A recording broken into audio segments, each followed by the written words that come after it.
CREATIVENERDS when I was about 15, and back then it actually had no name. It was just me doing what I wanted to do as a hobby.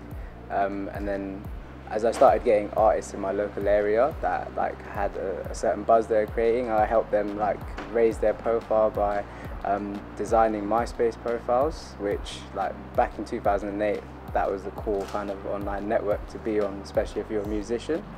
And then from there, we kind of went to like the other scale and started doing like logo design and website designs, branding, flyers, all sorts of cool stuff.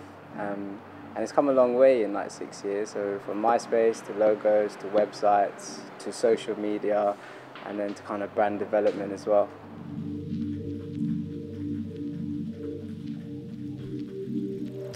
I'd have to say meeting Jamal Edwards by the end of 2009, and then working on the actual SBTV logo, and then the first ever website, because back then they were just a YouTube platform, but there was nowhere to kind of get all the content all together on one page. So that was my big break, and really from there it helped us kind of set our foundations for Creative Nerds, and then start to tap into all the networks that were linked around like the youth culture that Jamal was like involved in.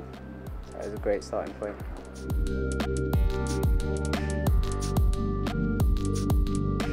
At the moment we are working on a big contract with the Oman government.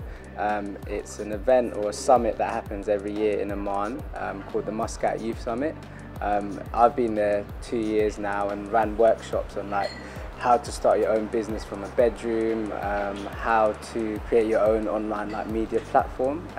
But this year, like Creative Nerds are rebranding the actual summit for its 6th year, and then redoing the website as well and giving it a whole new kind of digital presence. So that's quite exciting.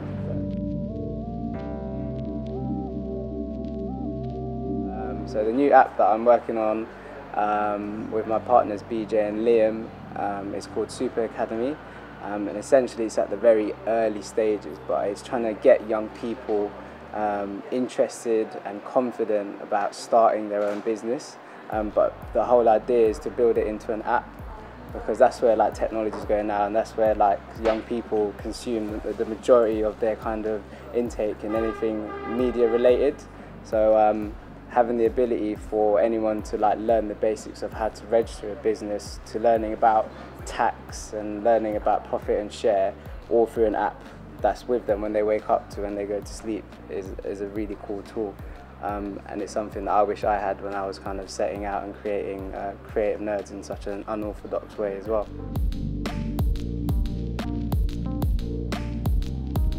I think that the Idea Award is a really great initiative.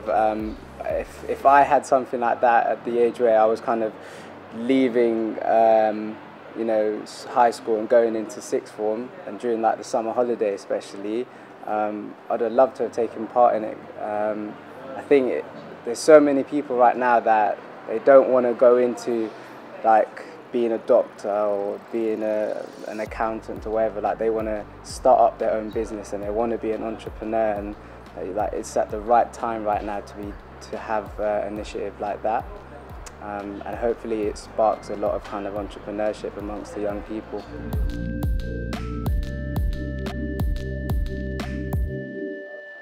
I guess my bit of advice for anyone that's kind of trying to start their own business in the digital sector is to always keep on trend, because technology is changing day by day, and there's new apps and new forms of technology coming out left, right and centre. So keep on trend, follow the right kind of blogs and Twitter accounts, and just make sure that you're thinking one step ahead. So like whatever you're about to build now shouldn't be for like the present, but it should be for 5 years ahead, so that your product's scalable. So in 5 years time, the app or the product you're building is still usable by the young people or your target audience.